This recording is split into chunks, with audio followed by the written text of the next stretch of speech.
Chapter 13. Nārada is cursed by Dakṣa.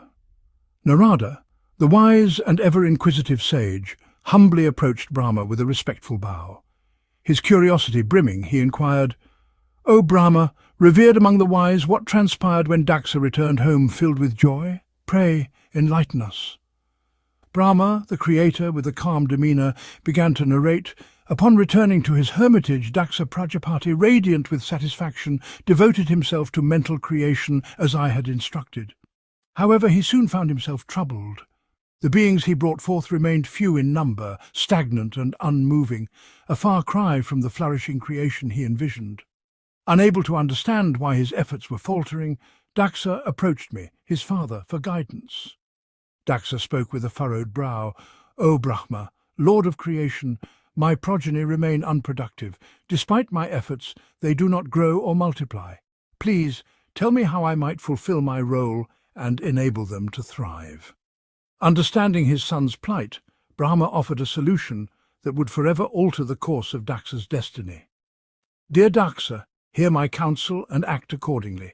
Shiva, the auspicious Lord, will surely guide you towards success. Take as your wife Asiknī, the daughter of the noble Pañcajana, who is renowned for her beauty and wisdom. Through union with her you will bear children who will prosper and multiply."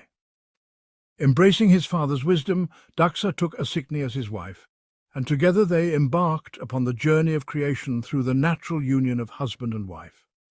In time, Asiknī gave birth to a group of sons known as the Haryaśvas, noble in spirit and dedicated to following their father's instructions. Dakṣa, seeking to instill a sense of duty in his sons, guided them toward a life of penance. "Dear sons," he counselled, "venture westward to the holy waters and seek enlightenment through ascetic practices. There you will find the wisdom needed to fulfill your duties in creation." The Haryaśvas obeyed their father with hearts full of reverence. They journeyed to the sacred lake Narayana, where the pure waters of the river Sindhu merged with the vast ocean. As they bathed in these holy waters, the veils of ignorance lifted from their minds, sharpening their intellects and purifying their hearts. They committed themselves to penance, aiming to enrich creation. But Nārada, ever perceptive, became aware of their quest. Guided by divine insight and understanding the underlying will of Vishnu, he approached the Haryaśvas, subtly redirecting their thoughts. "O sons of Dakṣa," Nārada addressed them with respect, "how do you intend to create without first exploring the boundaries of the earth? Without fully knowing the vastness of existence, how can you undertake creation?" The Haryaśvas, struck by the wisdom in Nārada's words, pondered deeply. They realized that to create without comprehensive understanding would be futile. United in resolve, they decided to embark on a journey to seek the deeper mysteries of existence. Bowing to Nārada, they set out, never to return, pursuing knowledge on a path that would take them beyond their father's vision. Time passed, and Dakṣa was grieved to hear that his sons had gone astray, seemingly lost to the world.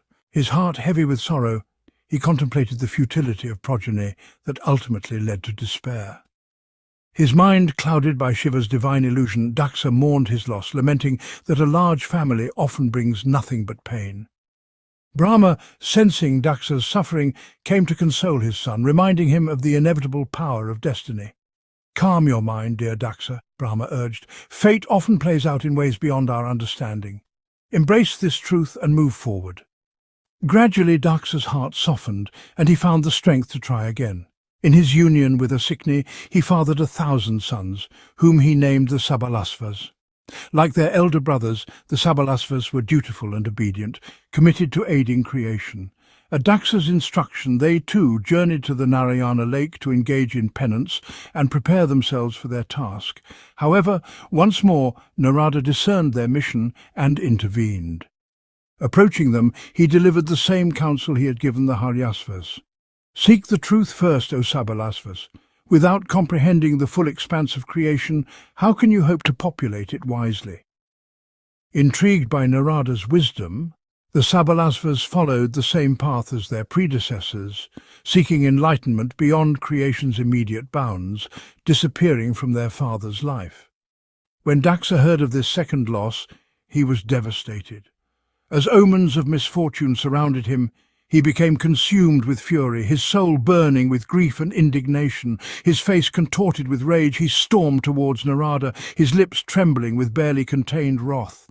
In his sorrow and frustration, he lashed out at the sage, cursing him with harsh words. "O Nārada," Dakṣa cried, "you treacherous soul in the guise of a saint! My sons, dutiful and righteous, were set on their path of creation, and yet you deceived them with the twisted wisdom of renunciation. They had not yet fulfilled their sacred duties, and you led them astray, away from their obligations both in this world and beyond." The bitterness in Dakṣa's voice intensified as he continued, "You are a destroyer of innocence and a disruptor of the sacred duty of progeny. Your actions have brought ruin to my house. Henceforth, may you be cursed to wander aimlessly, never finding a permanent home, your feet forever restless as you move across the worlds." Dakṣa's curse rang out with the weight of his sorrow and fury, but Nārada, with his heart set firmly on Shiva and his spirit untouched by malice, accepted the curse without protest. He understood that all was as it should be in the divine play of existence, a manifestation of Shiva's greater will. In accepting his fate, Nārada exemplified the forbearance and wisdom of a true saint, knowing that in surrendering to destiny, he was fulfilling his own unique role in the cosmic order. Thus, bound by Dakṣa's curse yet unwavering in spirit, Nārada continued his journey, carrying Shiva's divine mission forward, with an unbroken heart and a steady mind. Through his actions, he embodied the transcendent power of acceptance, allowing the universe to unfold in its own mysterious way.